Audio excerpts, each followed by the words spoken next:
Before I start with a disclaimer, I want to start with a prayer, and I would like to say thank you, Lord, for finally getting me to this spot where I can sit down in front of a camera and be honest and open. I pray that if anyone does watch this video, I truly pray it's reaching the people that get it, that understand, that truly need to hear this. That's my biggest prayer, and so more importantly, to help others and to give people a space where they can feel heard and they can relate to somebody that's gone through something similar or exactly the same thing. So Lord, let this video do its work. In Jesus' name, amen.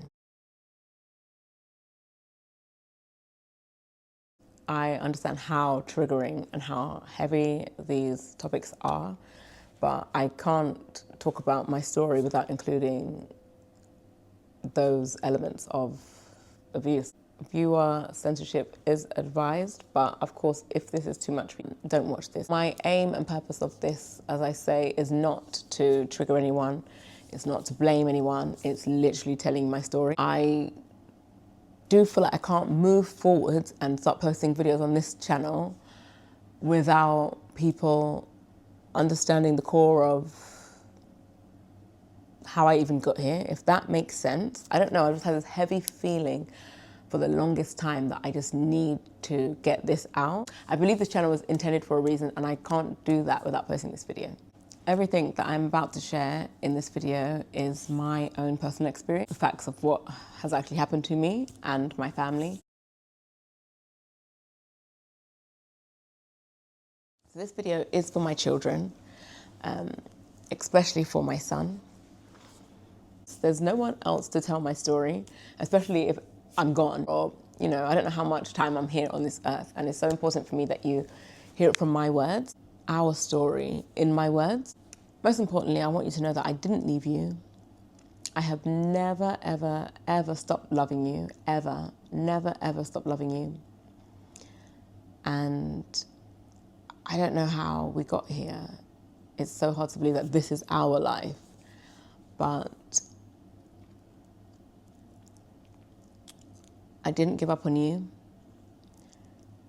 and I never stopped loving you. That's the things I want you to know.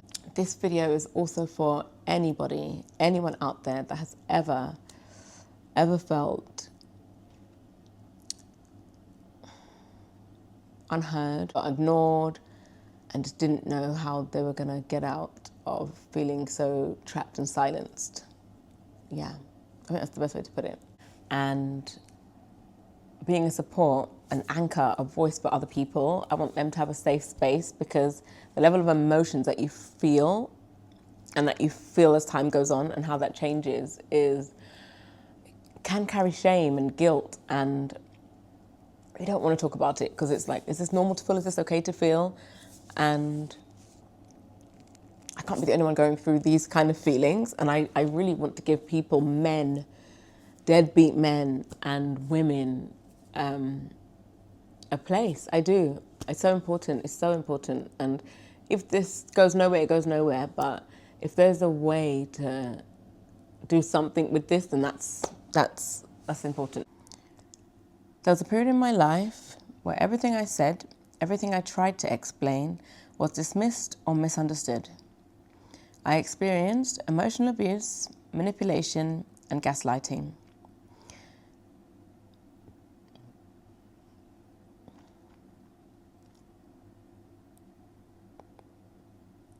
I eventually spoke up about things that mattered, things that should have been taken seriously, but they weren't.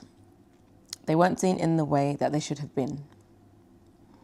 Decisions were made that changed my whole life completely. Decisions that led me to being separated from my child. Those decisions are the actions of parent alienation. Just to be clear, so it wasn't a whole system and body of people, which I know some people have to deal with, but mine was directly from the other parent, and that's all I'll say on that.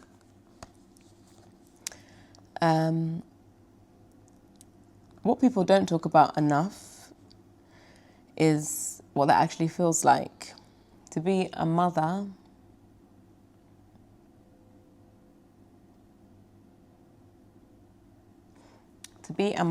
without her child.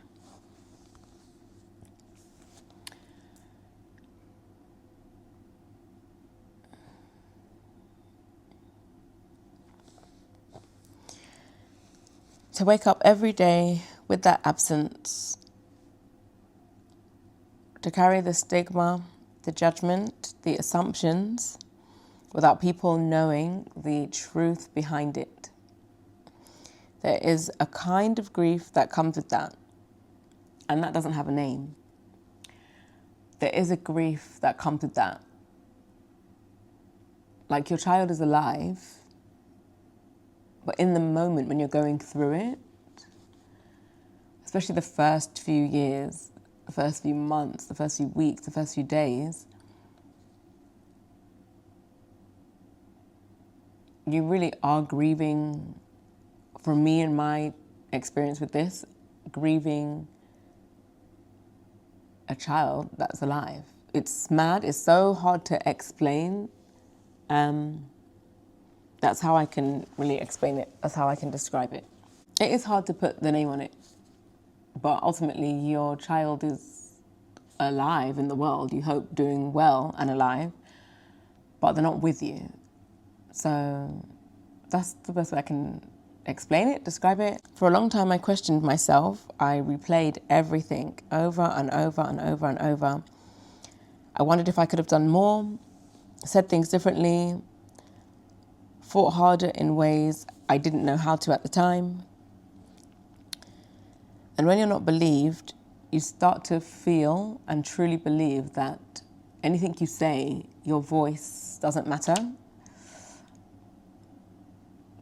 So you just say less and just start accepting, not how it's going, but you just, when I look back and I see all the professionals, the social workers, the police, everyone else that was involved loosely, like in my situation, it's actually hard to think about, because it's like, how did this happen? And I just sit and I think, like, all the families, all the children that are in way worse. I don't want to belittle what I've gone through or my son's gone through, but all the real life, like, horrific situations that you can possibly think of. I just think the people that are in unjust situations like mine, with somebody that's not even like a mastermind and good at what they're doing, like lying and manipulating, like so bad at it that it's so obvious. It's so scary. It's scary, and it just makes me like panic and fear for the system. Like, people say the system's broken, the system's broken. Oh my gosh, the system is broken. The system's broken. It's so bad. And then I battled with, is this personal? You people don't know me, but it felt almost personal. I don't know. Because you can't be this bad at your job. Like, they can't all be this bad at their job, or they can't all want to see this woman not with their child. I just don't know. And ultimately, I, of course, don't blame them, but the professionals let me down. But there's only one person to blame, you know, for this, how it spiraled. But yeah, when you're not believed, you just feel like it doesn't matter. Like, you're just talking to a wall, and people that just are reading literally off a paper. They don't care about anything else you presented in the way of hard evidence or anything like that. I went to court a few times and I presented evidence, but not to the court. If you understand how it works, you understand, but you present it to CAFCAS social workers, essentially. And then they write up what they write up in the decision, and the court just reads it. Solicitors have the easiest job. Our solicitors are these people, barristers or whatever they are in the court. And I say the easiest job. Like, can you imagine just, I don't know. That's not what this video is about.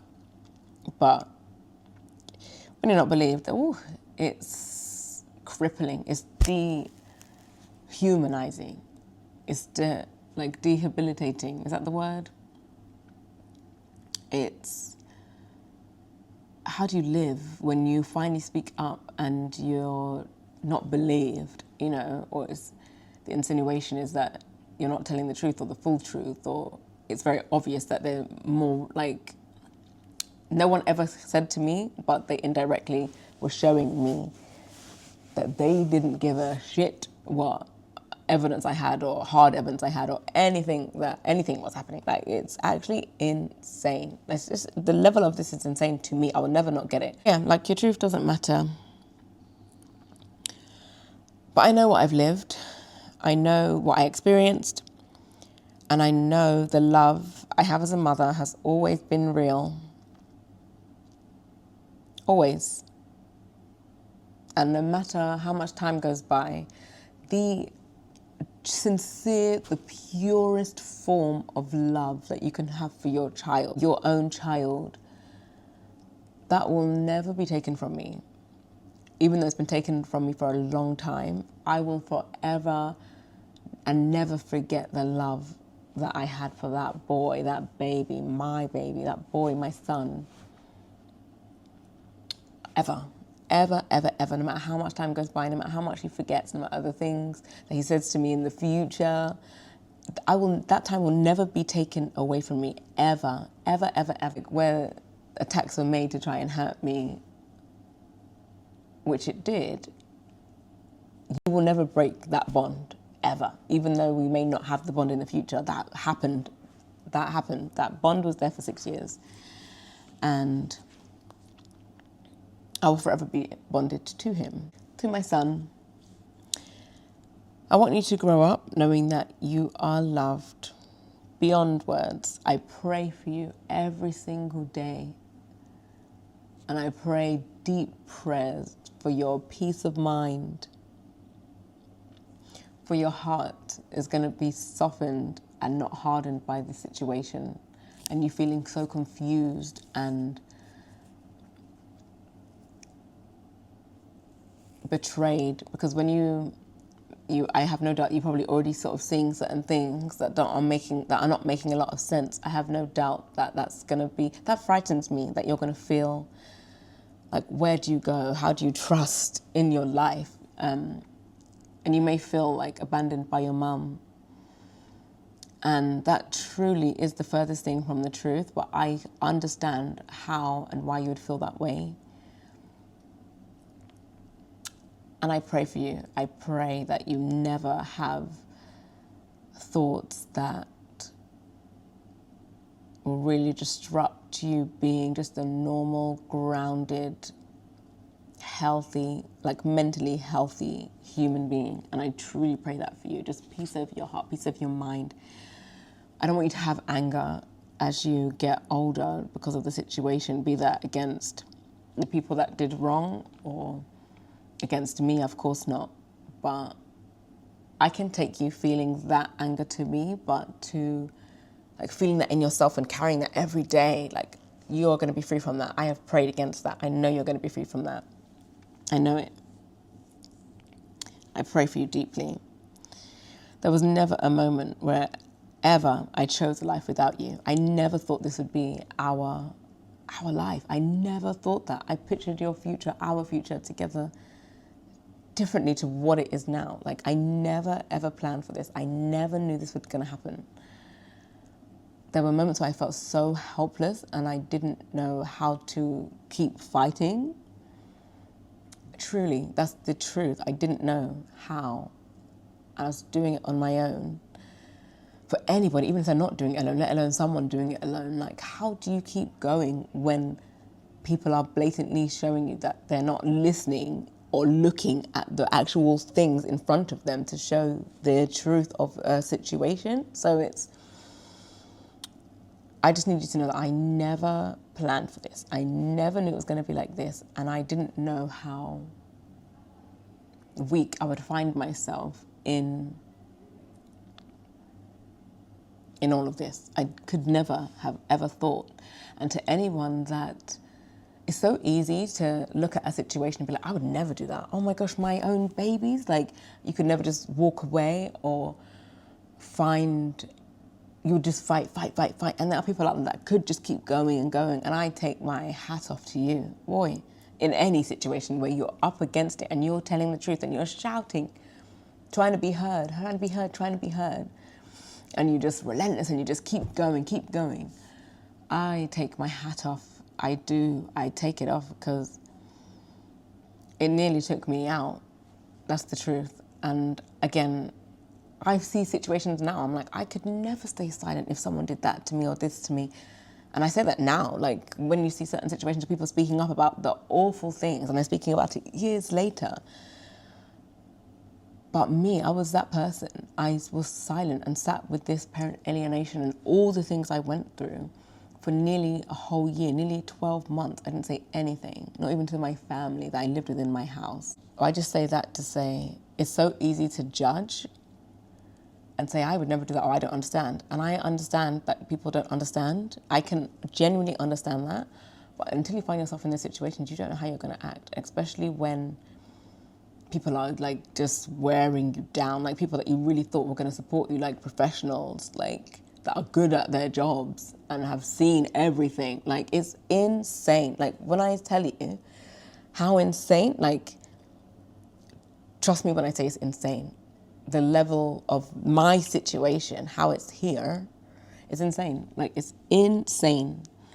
It's insane. That's the only words I can say. Like, I don't know how I got here.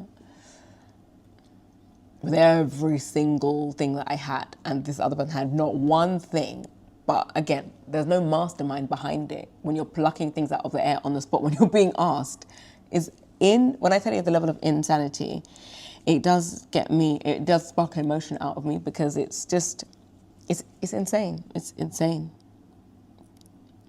But I didn't stop thinking about you, Bray Bray. I never stopped thinking about you. I pray so hard for you. I pray for all my children, all my boys. But I pray so hard for you because I feel like you're on your own. You're on your own. And I hope that's not going to be forever. I feel like it's not going to be forever. I feel like the whole purpose of this channel, this video, is to show real emotion, real things that are really hard to talk about, and the feelings that are coming with that I'm going to continue to speak about. But I hope to be able to show us reuniting one day. I don't know how many years in the future that's going to be. I don't know how positive that's going to be and how that's going to go. But I want to document it all. But more importantly, I want you to see, I've already documented plenty for you, but I would love to document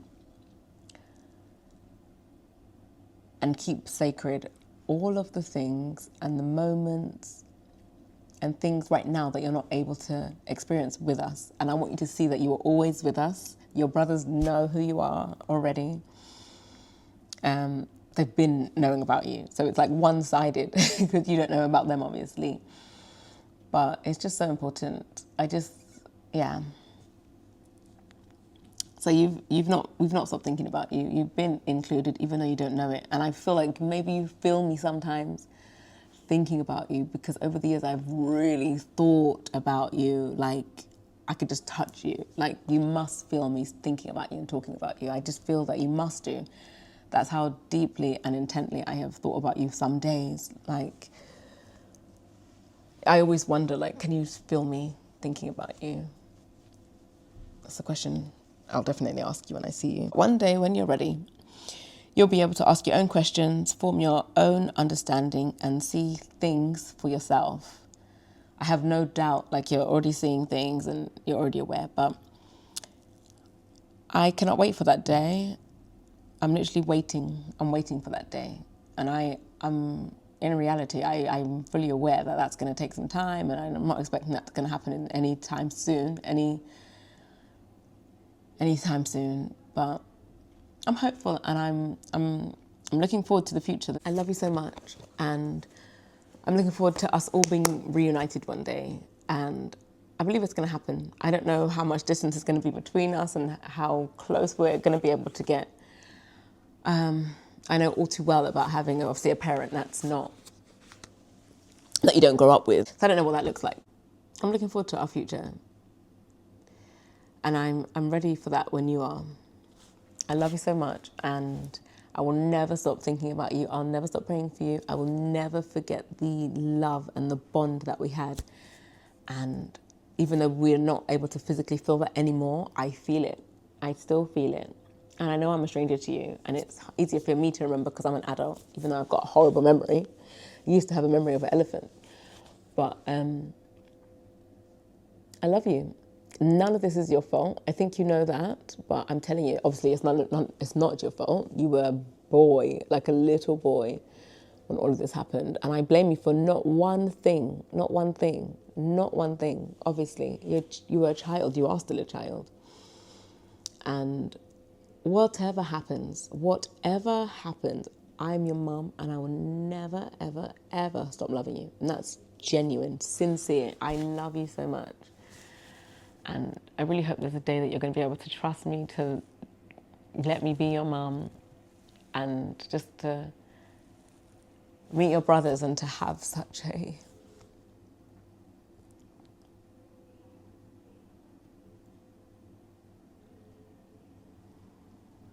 to feel the love that we all feel for you. And I just hope that one day you'll get to feel that. Yeah, I love you. So to anyone watching this who feels silenced, judged, misunderstood, especially parents, men who have been labelled or dismissed or separated from their children, you're not alone. The pain you feel is very, very, very real. You feel like you can't escape. You don't know how you're going to live, how you're going to go on. I see you. I see you. I see you. I see you. I feel you. I feel you. I feel you. I do understand. For the deadbeat dads out there, for the mums like, oh my gosh, how this mum not with their child. I see you and I feel you. I feel you. I feel you. I feel the shame. I feel the guilt that you carry. That's not yours to carry. I feel it. I feel it. And I'm telling you, I see you. You are well within your rights to feel hopeless. Like, how are you going to continue? How are you going to live? I understand. You're confused. There's anger, the grief. It's all very, very, very, very real. It's so real.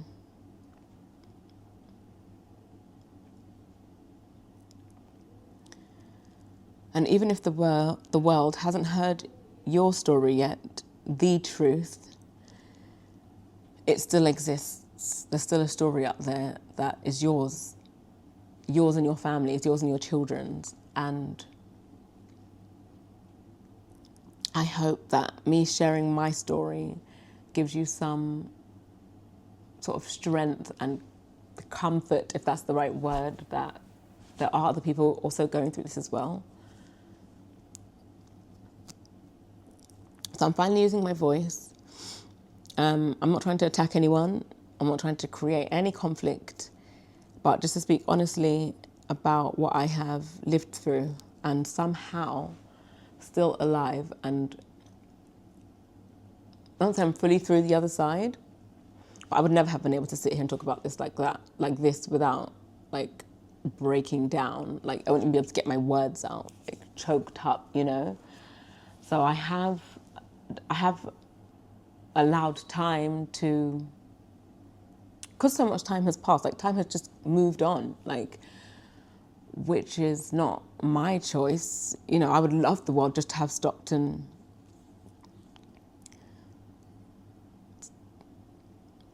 frozen in time, almost like how I see my son, like still at 6 years old. Like I feel like time hasn't passed, but almost so much time has passed. So it's really hard to, I don't know, it's just so hard to explain. This is me, this is my story, and I don't want to say there's light at the end of the tunnel and pretend, but because again, when I talk about it, it's so hard to explain how I'm feeling. That's the confusing thing about it. It's so hard to explain because in reality, life has moved forwards. I have two beautiful, healthy boys.